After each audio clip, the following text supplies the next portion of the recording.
Saya paling mabingung poleng ki Kak Dinto mengenai makam adita iki. Yang paling membingungkan lagi buat kita bersama, khususnya warga NU Nahdlatul Ulama, khususnya ya, umumnya warga negara Indonesia. Saya paling mabingung Kak Dinto, pona pakai ento tojuna saya pas akhir makam palsu. Asaneka. Makam-makam palsu Kak Dinto kan nepeki. Kok aku Kak Dinto setuju dari Ba'alawi, diba'alawikan. Jadi semua makam-makam itu diba'alawikan. Ini apa tujuannya ya? Kalau tidak ada maksud dan tujuan, kalau nggak ada udang di balik batu, ini sulit ya. Jadi kita bertanya-tanya, kenapa yang tero ngopur akhir? Atau mau menghilangkan jejak atau mau menghilangkan sejarah, mau menghapus sejarah bahwa Islam di Indonesia itu dilahirkan atau didatangkan atau disebarkan oleh Wali Songo ya. Sedangkan Wali Songo itu kan pada abad ke-15. Wali Songo kan itu abad 15 kan itu ampun menyebar di Indonesia. Sedangkan para habaib pertengahan abad ke-18. Yang pun apakah Tintok yang mau memperkokoh sebagai keduriannya sebagai cucu Nabi, pun apa beda maksud lain, pun apa yang kena terroe saja bi orang-orang banyak agar supaya seluruh umat muhibbinnya berziarah ke tempat itu untuk mengetahui ya bahwa penyebar Islam yang pertama itu bukan Wali Songo tapi Ba'alawi ya. Rasanya cukup masuk akal Kak Tinto alasan ya. Karena kangkui memperkuat bahwa Ba'alawi itu sebagai penyebar Islam di Indonesia. Iki usarang-arang sejarah Kak Tinto ceritakan. Artinya sejarah dirubah untuk mendapatkan pengakuan dari pribumi senika. Karena montaking andi tujuan nggak itu tak mungkin ya. Kalau tidak punya tujuan tertentu tidak mungkin sampai memasukkan lebih 3.000 makam. Berarti ini patut dicurigai dan patut diwaspadai. Jadi oleh karena itu warga Madura khususnya mereka bertanya-tanya. Nah apa maksudnya? Nah apa semakam itu palsu? Montak yang bertujuan tertentu kan senika. Jadi bila ampun percaya satu jenis itu penyebar Islam di Indonesia Kak Dinto para habaib itu harus Kak Dinto semakin kuat kehabibannya bahwa Habib itu berasal dari keturunan Rasulullah Sallallahu Alaihi Wasallam. Padahal semua orang sudah tahu, masyarakat Indonesia sudah tahu karena masuk dalam kurikulum ya, dalam buku-buku sejarah ya, diajarkan di sekolah-sekolah bahwa penyebar Islam di Indonesia itu ada yang dari Gujarat, ada yang dari Arab, dari India, ada dari Turki, ada dari Mesir ya, bahkan ada yang dari Cina. Semua orang sudah tahu ya. Jadi mungkin kangkui memperkuat ya, bahwa Islam datang ke Indonesia memang dari bangsa Habib ya. Jadi mau menghapus sejarah Wali Songo untuk merampas ya,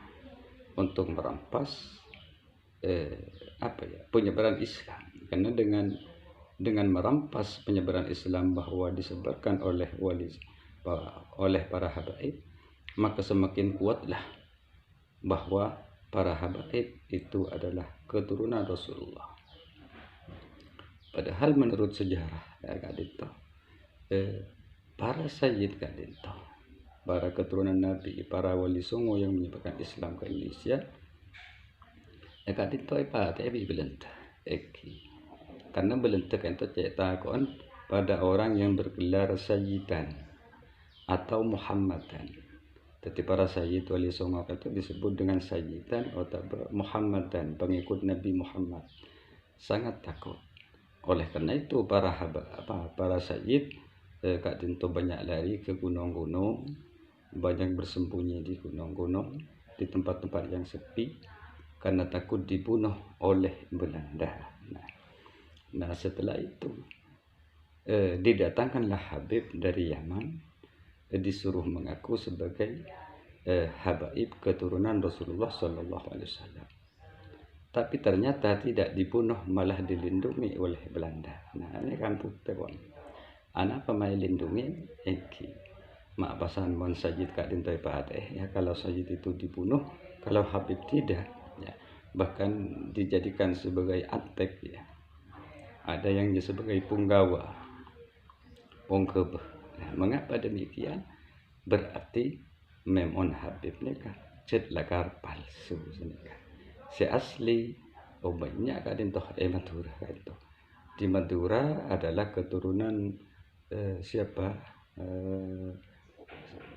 Sunan Kudus, ya, yaitu Ki Sajjad, dibunuh oleh Belanda karena Ki Sajjad itu merupakan keturunan dari Kiai Sarkowi. Kiai Sarkowi itu berasal dari Sunan Kudus. Nikah fakta sejarah. Memang dak ke masalah Habib Syekh datang ke Indonesia Kak Dinto tahun 1830 iki. Jadi Habib di Indonesia itu mulai didatangkan oleh Belanda yaitu pada tahun 1838. Nah, sejak Kak Dinto maka tergantilah, ya. Sejak itu maka tergantilah sebagai Dzurriyyah Rasulullah itu bukan sayyid lagi, tapi berubah menjadi bangsa habaib, ya, karena sudah didoktrinkan oleh Belanda, ya, Nah pada akhirnya, ya, maka para sayyid keturunan Wali Songo itu tidak berani, ya, menonjolkan gelarnya atau menonjolkan nasabnya, ya, karena di samping dimusuhi oleh Belanda juga dimusuhi oleh para habaib. Jadi pada para habaib dulu itu, ya, menyaingi kesayyidan, ya, para sayyid yang datang ke Indonesia. Jadi di kampung sayyidan dan terutama pengikut Muhammad dan itu, ya, pengikut Muhammad yang sangat dibenci oleh Belanda, maka mereka terusir sehingga mereka datang ke gunung-gunung, ya, ke tempat-tempat terpencil agar selamat dari kejaran Belanda. Sampai-sampai, ya, urusan nasab, buku nasab yang ditulis sejak abad pertama Hijriyah sampai saat itu, ya, dirahasiakan karena takut diketemukan oleh golongan Ba'alawi dan juga oleh golongan Belanda, ya. Jadi pada waktu itu terjadilah, ya, perubahan nama, perubahan istilah yang didoktrinkan sama masyarakat bahwa cucu Nabi yang asli itu hanyalah para habaib, ya, bukan sayyid. Jadi terkuburlah nama sayyid, ya, nama sayyid atau syarif sebagai penyebar Islam di Indonesia, ya. Oleh karena itu, supaya mereka dapat diterima oleh masyarakat, maka mencocokkan semua kuburan-kuburan tua, ya, semua diba'alawikan, seakan-akan di Nusantara ini penyebar Islam adalah para habaib. Dibuktikannya dengan banyaknya kuburan-kuburan atau makam-makam para habaib di seluruh Nusantara. Nah, targetnya adalah yaitu 100 tahun ke depan atau 200 tahun ke depan supaya tetap langgeng, ya, kehabiban di Indonesia itu tetap langgeng. Jadi mari kita jangan terkecoh, ya, harus kita teliti karena, ya, pengakuan diri sebagai dzurriyyah Rasulullah itu adalah kabar yang sangat besar. Mengapa? Karena mencantolkan sama yang bernasab suci, ya, orang besar, orang terhormat, yaitu Kanjeng Nabi Muhammad SAW. Oleh karena itu dalam Al-Quran telah dijelaskan, in ja'akum fasikum binaba'in fatabayyanu. Jika ada orang yang fasik mengabarkan suatu kabar, maka cek ulang. Cek ulang yang dimaksud adalah fatabayyanu itu cross check ya. Dicocokkan, cocokkah ya pengakuan mereka dengan bukti-bukti yang ada, seperti itu.